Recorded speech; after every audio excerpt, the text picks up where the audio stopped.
भारत माता की। भारत माता की। हरियाणा के राज्यपाल श्री असीम घोष जी, यहां के लोकप्रिय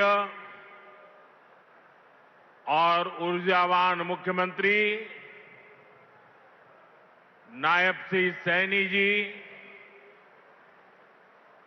केंद्रीय मंत्रिमंडल में मेरे सहयोगी अश्विनी वैष्णव जी, उपस्थित अन्य जनप्रतिनिधिगण और इस समय टेक्नोलॉजी के माध्यम से भी हरियाणा के अनेक स्थान पर उपस्थित सभी मेरे प्यारे हरियाणा के भाइयों और बहनों, ये कुछ फोटो वोटो लाए हैं, ले लो भाई, वरना पीछे किसी को दिखाई नहीं देगा। जरा एसपी जी के लोग कलेक्ट कर ले इसको। धन्यवाद भाई, आप बढ़िया चित्र बना करके लाए हो, धन्यवाद आपका। उधर एक छोटी बच्ची भी कुछ लेकर के आई है, जरा कलेक्ट कर लीजिए। इधर भी दो सज्जन दिख रहे हैं।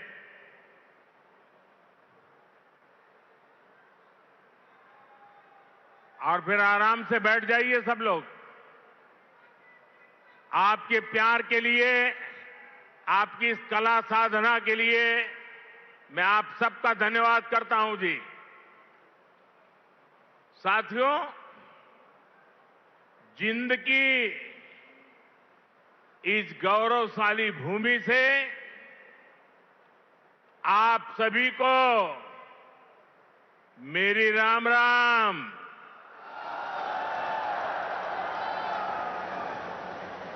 आज इस पवित्र धरती पर आकर मन गदगद हो गया है। यह कोई साधारण धरती नहीं है।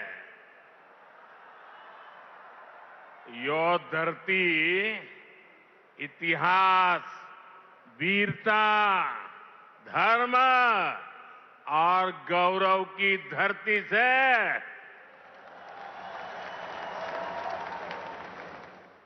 शक्तिपीठ माता जयंतिया का नाम और आशीर्वाद इस शहर पर बना रहता है। और मेरे लिए तो जिंद आना पुरानी यादों का झरोखा खोलने जैसा है। मैं यहां बैठे बैठे कई चेहरे देख रहा था, पुराने, सारे परिचित चेहरे। बहुत लोग होंगे जो क्लेम करते होंगे कि मैं उनके स्कूटर पर जींद में आया करता था। कई दशक पहले मैं संगठन के काम से पहली बार जींद आया था। फिर आप लोगों ने मुझे जो अपनत्व दिया, जो प्रेम दिया, वो आज तक मैं भूला नहीं हूं। मुर्रा भैंस का दूध, दही और घी, जिंद का देसी बुरा और यहां का घेवर, ये वो यादें हैं जो जिंद से जुड़ ही जाती है। साथियों, इतने वर्षों में जिंद का घी और जिंद का घेवर तो नहीं बदला, लेकिन जिंद के तेवर बदल गए हैं। आज जिंद बीजेपी एनडीए के सुशासन मॉडल की तस्वीर बन रहा है। बीते वर्षों में पूरा हरियाणा ही विकास की नई पटरी पर चल पड़ा है। आज का ये कार्यक्रम डबल इंजन की बीजेपी सरकार के इसी मिशन को नई ऊर्जा से भर रहा है। साथियों, आज जिंद का, हरियाणा का नाम इतिहास के पन्नों में दर्ज हो गया है। आज यहां से देश को पहली हाइड्रोजन ट्रेन मिली है। आपको याद होगा साथियों, आज भी हम पढ़ते हैं, सुनते हैं कि भारत में पहली ट्रेन बॉम्बे से ठाणे के बीच चली थी, जिसे आज मुंबई कहते हैं। वैसे ही भविष्य में जब भी हाइड्रोजन ट्रेन का जिक्र आएगा तो जिंद का, सोनीपत का, हरियाणा का नाम भी आएगा ही आएगा। मैं आप सभी को, पूरे देश को भारतीय रेल की आधुनिकता से जुड़े इस बड़े कदम के लिए बहुत बहुत बधाई देता हूं। साथियों, आज 14,000 करोड़ रुपए से अधिक के अन्य प्रोजेक्ट्स भी हरियाणा को मिले हैं। इसमें रेलवे के, हाईवे के अनेक प्रोजेक्ट्स हैं। हमारी विरासत से जुड़े प्रोजेक्ट्स हैं और 2 नए मेडिकल कॉलेज भी हरियाणा की सेवा के लिए समर्पित है। भिवानी में पंडित नेकीराम शर्मा मेडिकल कॉलेज और नारनौल में महर्षि च्यवन मेडिकल कॉलेज और राव तुलाराम अस्पताल, इससे हरियाणा की स्वास्थ्य सेवा और सशक्त होगी। साथ ही इस यहां के नौजवानों के लिए डॉक्टर और अन्य मेडिकल प्रोफेशनल्स बनने के नए रास्ते भी बनेंगे। इन सभी प्रोजेक्ट्स के लिए भी हरियाणा के मेरे सभी भाई बहनों को बहुत बहुत बधाई। साथियों, आज जिंद और हरियाणा के लोगों की मैं एक और बात के लिए सराहना करूंगा। स्वच्छता से स्वागत पहल को आपने जिस गंभीरता से लिया है, जिस तरह मेरे आने से पहले यहां के लोग स्वच्छता अभियान में नए सिरे से, नई ऊर्जा से जुटे हैं, वो दिल खुश कर देने वाला है। और मैं देख रहा था पिछले 1 सप्ताह से सोशल मीडिया में आपका ये जो सफाई अभियान चल रहा है, उसकी भारी चर्चा रही है। लेकिन कुछ लोगों ने ये भी कहा है सोशल मीडिया में, मोदी जी आप बार बार आइए ताकि हमारा जिंद स्वच्छ रहे। जिस महाशय ने ये भाव व्यक्त किया है, मैं उनका धन्यवाद करता हूं। लेकिन मैं जिंद वालों से आज कुछ मांगने आया हूं।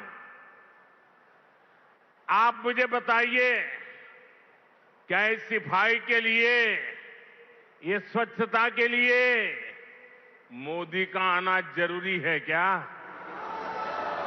अगर जिंद के लोग तय कर लें, हरियाणा के लोग तय कर लें कि अब हम गंदगी नहीं करेंगे, तो जिंद कभी गंदा होगा क्या? हरियाणा में गंदगी आएगी क्या? तो काम एक ही करना है, मोदी के आने की जरूरत नहीं है, सिर्फ आप तय कर लीजिए। स्वच्छता ये हमारा स्वभाव बना देंगे, स्वच्छता ये हमारे संस्कार बना देंगे। हम स्वच्छता को इसी तरह अपनी हर दिन की जिंदगी का हिस्सा बनाएंगे। साथियों, अगर हम रेलवे के इतिहास पर नजर डालें तो पाते हैं कि 19वीं सदी के रेलवे की पहचान स्टीम इंजन से बने थे। 20वीं सदी की पहचान डीजल और बिजली से चलने वाली रेल बनी, और अब 21वीं सदी की रेल हाइड्रोजन से चलने वाली है। आज भारतीय रेल ने भी 21वीं सदी की इस टेक्नोलॉजी में एक बड़ा स्टेप लिया है। आज जिंद से सोनीपत के बीच हाइड्रोजन ट्रेन चली है। अभी ये सफर 90 किलोमीटर का है, लेकिन भविष्य में इसका विस्तार होने की बहुत संभावनाएं हैं। हम इस पर रिसर्च करते रहेंगे, लागत कम कैसे हो इसका तरीका ढूंढते रहेंगे, एफिशिएंसी कैसे बढ़े इस पर काम करते रहेंगे, और बड़ी जांच पड़ताल करते करते एक के बाद एक कदम उठाते जाएंगे। दुनिया में हाइड्रोजन ट्रेन अभी अभी आई है, करीब 7-8 साल पहले ही अस्तित्व में आई है। अभी दुनिया के 3 या 4 देश ही हैं जिनके पास हाइड्रोजन ट्रेन चलाने का सामर्थ्य है, और जिन देशों में अभी ऐसी हाइड्रोजन ट्रेन भी चल भी रही है, वहां बहुत शुरुआती दौर में है। लेकिन भारत की जो ये हाइड्रोजन ट्रेन है, उसके सामर्थ्य के बारे में सुनकर आपको भी गर्व होगा, एक एक हिंदुस्तानी को गर्व होगा। साथियों, जिंद से सोनीपत को चलने वाली हाइड्रोजन ट्रेन दुनिया की सबसे ताकतवर हाइड्रोजन ट्रेन है।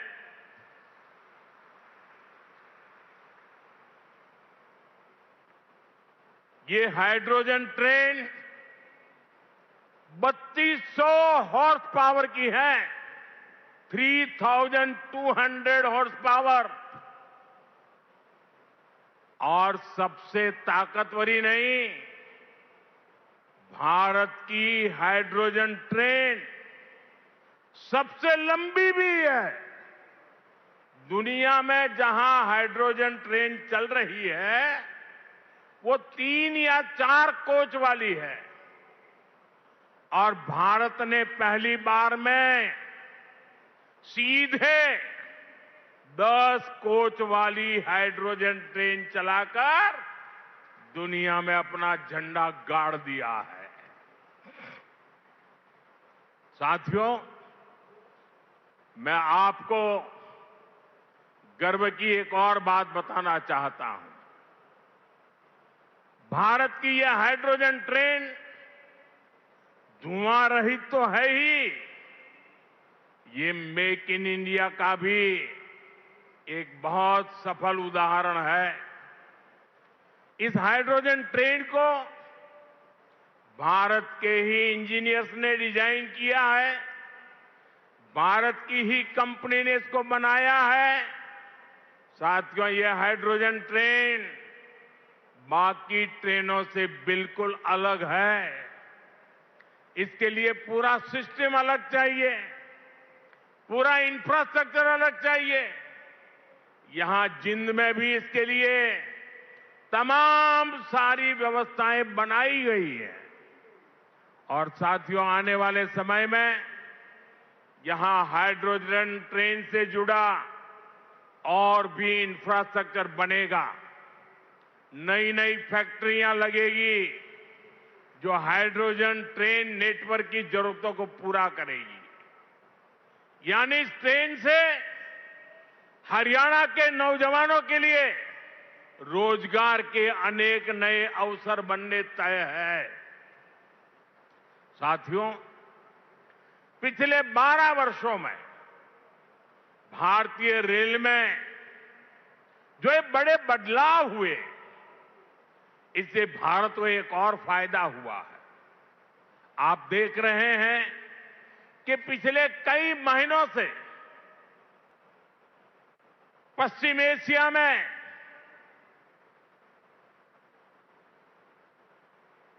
हॉर्मुज के पूरे क्षेत्र में, ईरान और गल्फ में युद्ध चल रहा है।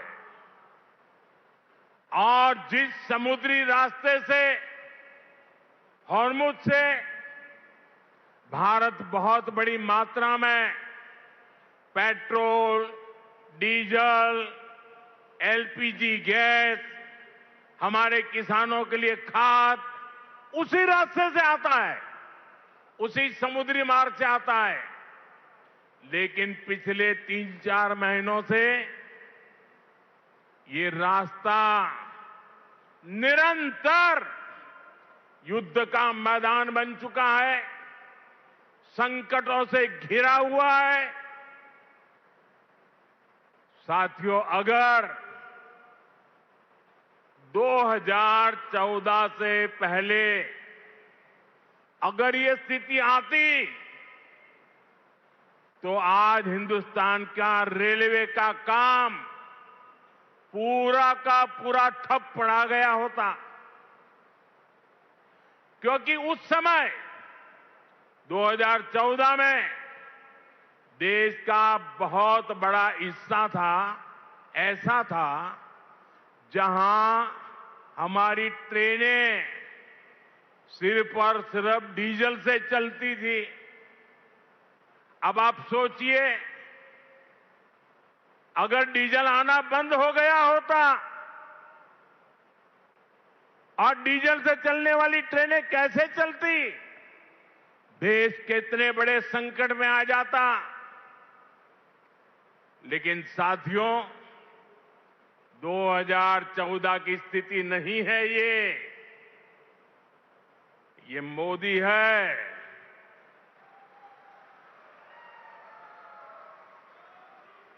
बहुत पहले सोचता भी है और समस्या के समाधान के रास्ते भी जमीन पे उतारता है। आप सोचिए, भारतीय रेल के बिजलीकरण की शुरुआत, ये सुनकर के भी ये चौंक जाएंगे आप लोग। बिजलीकरण की शुरुआत 1925 में हुई थी, यानी करीब 100 साल पहले।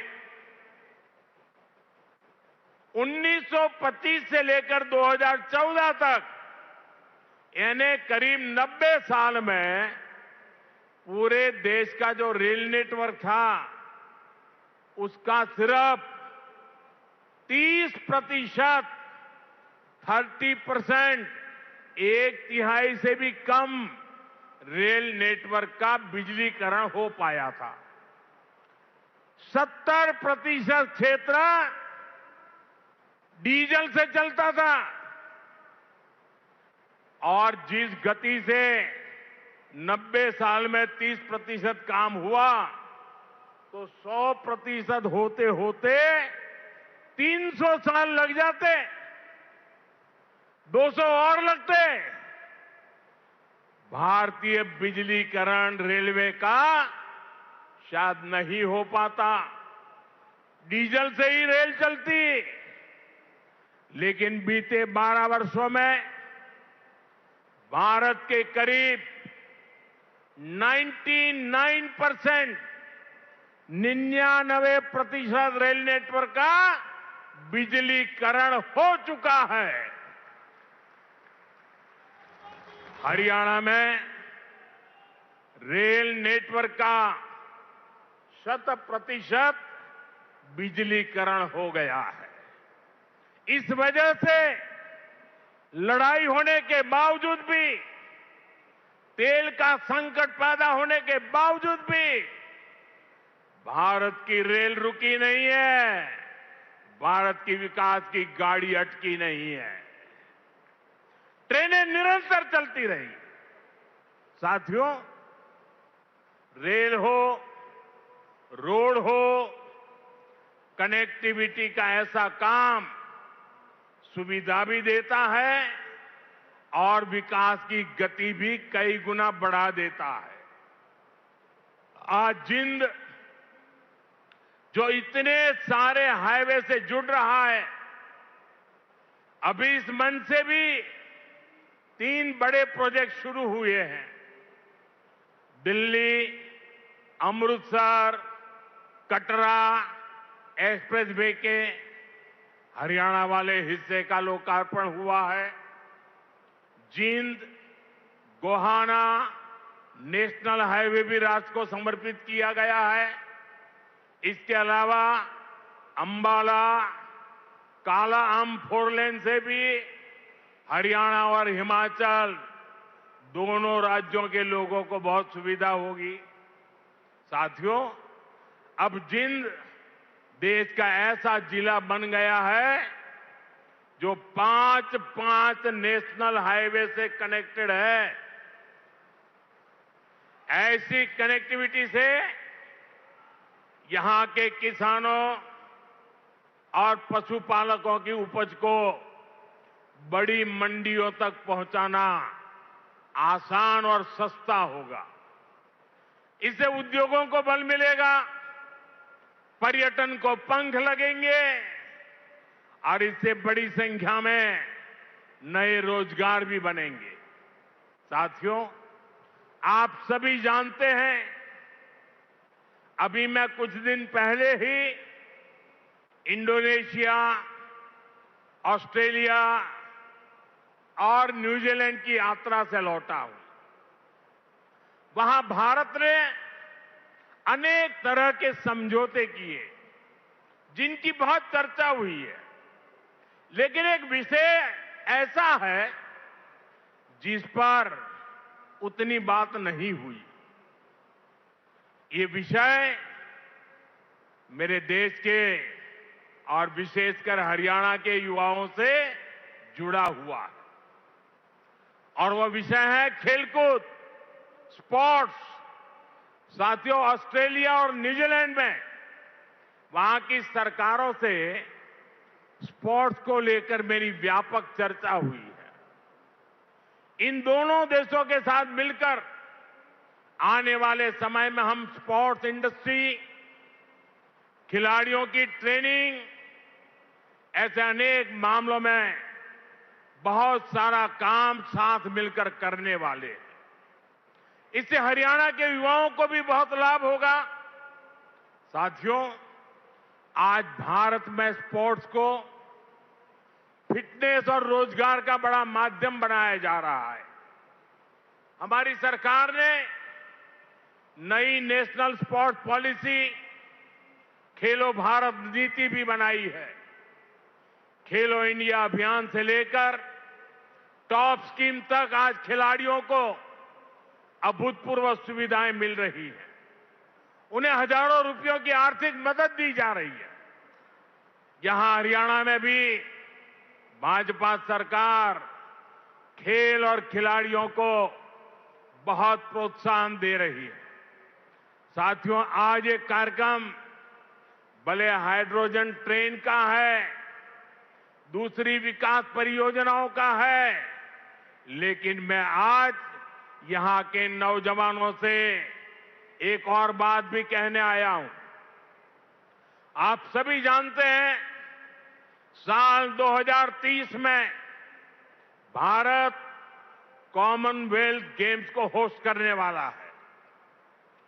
2036 में ओलंपिक गेम्स भारत में हो, इसके लिए भी हम पूरी तैयारी कर रहे हैं। इसलिए हर खिलाड़ी को जोरदार तैयारी करनी है, पूरा दमखम लगाना है। मैं आपको विश्वास दिलाता हूं कि डबल इंजन की बीजेपी सरकार आपको हर सुविधा देगी। और जो 36 के ओलंपिक को देखना चाहते हैं, आज जो 5 से 12, 15 की उम्र के बच्चे हैं ना, हमें उस पर ध्यान केंद्रित करना होगा।